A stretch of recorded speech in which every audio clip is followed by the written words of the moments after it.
राम राम दोस्तों, एक बार हम आपके सामने फिर से उपस्थित हैं एक नए टॉपिक के साथ। और आप सभी का यहाँ आपके अपने YouTube चैनल पर पधारने पर आपका स्वागत करते हैं।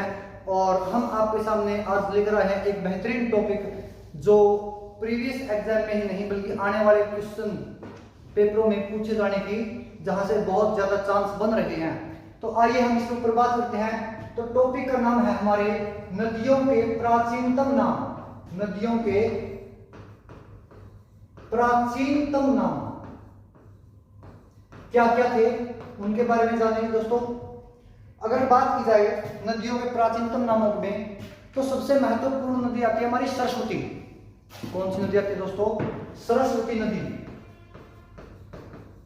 वेदों में, पुराणों में, प्राचीन काल में इस नदी को सबसे पवित्र नदी माना गया है। क्या माना गया? सबसे पवित्र नदी माना गया है। और वर्तमान समय में ये नदी पृथ्वी से विलुप्त हो चुकी है, ये दिखाई नहीं देती है। कोई कहता है ये भूमि के नीचे से बहती है, कोई इसके कहीं होने का दावा करता है तो कोई कहीं होने का दावा करता है। तो वैसे अगर ठीक ठीक देखा जाए तो ये नदी क्या हो चुकी है? विलुप्त हो चुकी है, यानी इसको विलुप्त नदी बोल सकते हैं। क्या बोल देंगे इसको? विलुप्त नदी बोल देंगे इसको। और सरस्वती नदी का प्राचीनतम नाम था वैदिक नदी। क्या था दोस्तों? वैदिक नदी।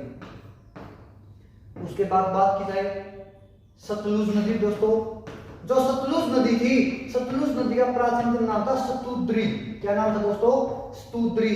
उसके बाद बात की जाए ऐसे ही रावी नदी की। रावी नदी का प्राचीनतम नाम था दोस्तों पुरुषुणी। क्या नाम था दोस्तों? पुरुषुणी। ये दोस्तों वही नदी है जिस नदी के किनारे दशराज युद्ध लड़ा गया था। कौन सा युद्ध लड़ा गया था दोस्तों? दशराज युद्ध लड़ा गया था। और ये युद्ध सुदास वर्सेस 10 जनों के बीच में लड़ा गया था दोस्तों। सुदास व 10 जनों के मध्य लड़ा गया था और सुदास इसमें विजयी रहे थे।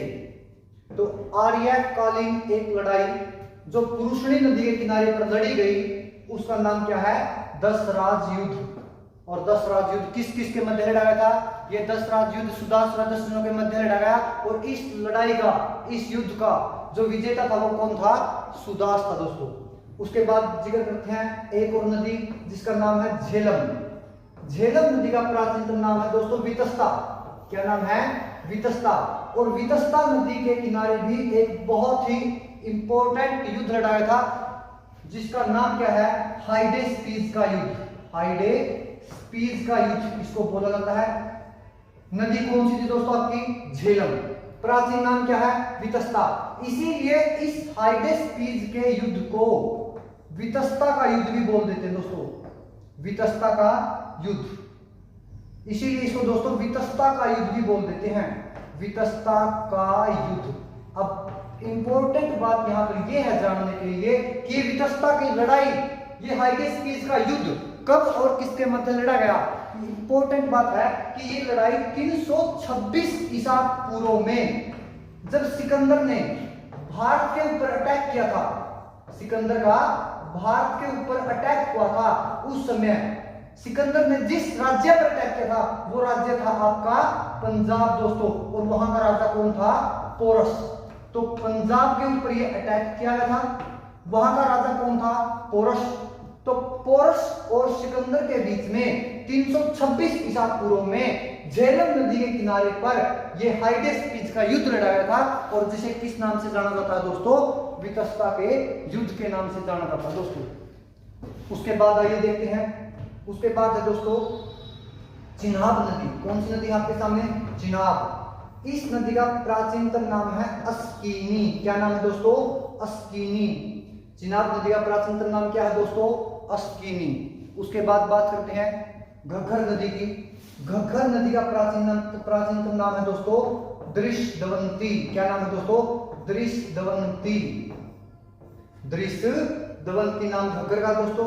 एक ऐसा क्वेश्चन माना जाता है, एक बार देखा गया था हरियाणा जीके के अंदर आया था कि हरियाणा में प्रश्न पूछा गया था कि जीके में कि जो हाकड़ा सभ्यता है वो हरियाणा की सबसे प्राचीनतम सभ्यता है।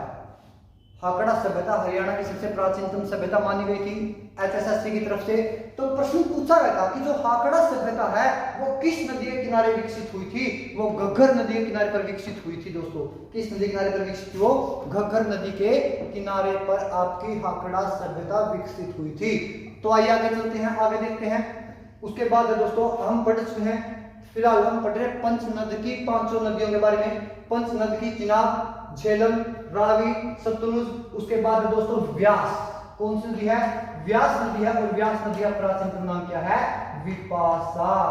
विपासा बसुनी, विपासा नदी का भी नाम था दोस्तों।